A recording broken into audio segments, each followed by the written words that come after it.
Olá, tudo bem? Sou a Amanda aqui do AJ Arts e hoje estou aqui para testar realmente esse blender e o burnish da Derwent. No último vídeo eu só comentei sobre esse presentão que recebi, mas agora sim vamos testar de fato. E para quem não sabe, o blender é um lápis sem cor que ajuda a suavizar a pintura, misturar várias cores, deixando a pintura mais homogênea. Ou seja, para quem tem uma mão de pedreiro que nem a minha, é maravilhoso. Já o burnish também é incolor, mas ele é voltado mais para polimento e brilho. Eu juro para vocês que eu não entendi qual é a desse lápis, mas pelo teste que eu fiz, ele é menos potente que o blender e deixa a superfície mais brilhosa. Real, tipo realmente mesmo? Não gostei muito não, porque ele é mais fraco que o blender. E vocês estão vendo aí, peguei um lápis aleatório e testei para vocês verem a diferença de um pro outro. Mas como eu gosto de complicar as coisas, eu acabei fazendo um teste bem mais aprofundado, testando tanto em lápis profissional quanto em lápis escolar. Por quê? Porque eu quero. Nadinha.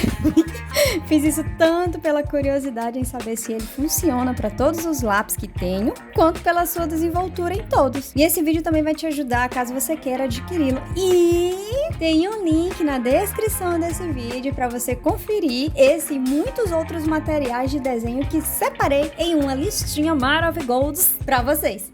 É só clicar. E para o desenho eu acabei escolhendo uma maçã, que você viu no meu último vídeo se você tiver visto. Usei as mesmas cores em todos os desenhos, ou pelo menos as mais parecidas. Usei vermelho escuro, vermelho, laranja, amarelo, amarelo limão, verde oliva, verde folha, sépia e preto. Fiz em camadas como os outros desenhos que eu faço. Deixa eu contar uma curiosidade aqui para vocês. Vocês sabiam que eu nunca desenhei uma maçã? Mas voltando a falar de blender, essa primeira maçã que vocês já viram foi com o lápis da Polychromos. Achei uma diferença muito grande quando passei o blender por cima. O cara misturou bastante as cores e eu percebi que ainda economizou o lápis. Eu não precisei fazer tantas camadas assim para a cor ficar legal. E se eu fosse fazer sem ele, eu ainda iria aplicar muito mais camadas do que as que eu apliquei. E ainda iria usar o branco para poder mesclar. Ou qualquer outro lápis de cor mais clara parecida com essa cor. Com o que eu tô fazendo, né? Sério, super aprovado com o lápis da Polychromos. Mistura super bem, deixa as cores como são e ainda economiza o lápis. Agora foi com o Prismacolor. Também utilizei as mesmas cores. A diferença dele para o Polychromos é a sua composição. O Polychromos é a base de óleo e o Prismacolor é a base de cera. A pigmentação também desse lápis é bem forte e ele é bem mais macio também. Então o blender funcionou super bem, misturou bastante e não interferiu muito na saturação da cor.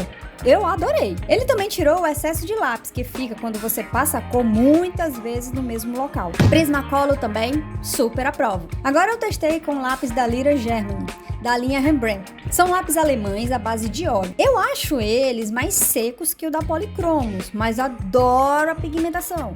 Eles são tipo mais terrosos, até mesmo as cores que vem na caixa são assim. Falar aqui um segredinho pra vocês, olha, não vem rosa na caixa, tá? Apesar de ser mais seco, o blender funcionou muito bem.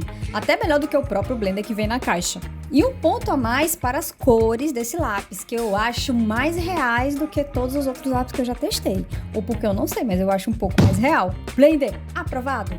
Agora com os lápis escolares. Primeiro eu testei com o lápis mais comum de se achar, né? Que é o lápis de cor da Faber-Castell Ecolápis. Ele é bem mais seco do que todos os outros lápis que eu já testei. Mas a sua pigmentação é boa, viu? Mas depende da folha. E mesmo ele sendo assim, o blender conseguiu misturar muito bem. Suavizou bastante as marquinhas e deixou bem mais homogênea a pintura. Então tá aprovado no lápis da Ecolápis. O próximo foi a outra linha da Faber, os Super Softs, que são bem macios e também possuem uma boa pigmentação. O único problema deles é uma camada de cera horrível que ele deixa no desenho com o passar do tempo. Essa cera é muito feio, mas tirando isso, o blender conseguiu homogeneizar bastante as cores. E pelo que eu percebi, o blender funciona bem com lápis macio, tá bom? E outra coisa, fui ver o desenho que eu já tinha feito, porque esse vídeo foi gravado um tempinho antes. Já tendo passado algumas semanas da gravação, o blender diminuiu muito, mas muito mesmo a cera que o lápis cria. Gente, é sério, tá muito normal. Então, juntando o que ele misturou, mais essa parte, né, de tirar essa cera, essa camada branca que o lápis cria com o tempo, o Blender está super aprovado pro lápis da Supersoft. E por fim, o lápis da Tris Mega Soft. Você que tem esse lápis, não sei se você tem as mesmas dificuldades que eu tenho, mas eu tenho. E a versão dele que eu utilizei nesse desenho é de alguns aninhos atrás, tá? Ela não é da caixinha mais nova. Então não sei se mudou alguma coisa na composição, entendeu? Não faço ideia. O lápis, em relação à maciez, ele é intermediário, porém um pouco complicado de se misturar, principalmente quando você trabalha com muitas camadas. Você precisa ter uma mão super leve para poder fazer as camadas se misturarem bem, mas às vezes não fica tão homogêneo assim. Mas com o Blender a história mudou. Eu adorei a pintura. Ele misturou muito bem as cores, me surpreendeu muito, sério. Então ele está aprovado demais. Até quero outra caixa da Tris depois dessa. E está aí a comparação de todas as maçãs que eu fiz. E realmente, esse Blender da Derwent é muito bom. Me surpreendi e pode ter certeza que não vivo mais sem ele. Aí nessa hora meu bolso chora. O bichinho, velho.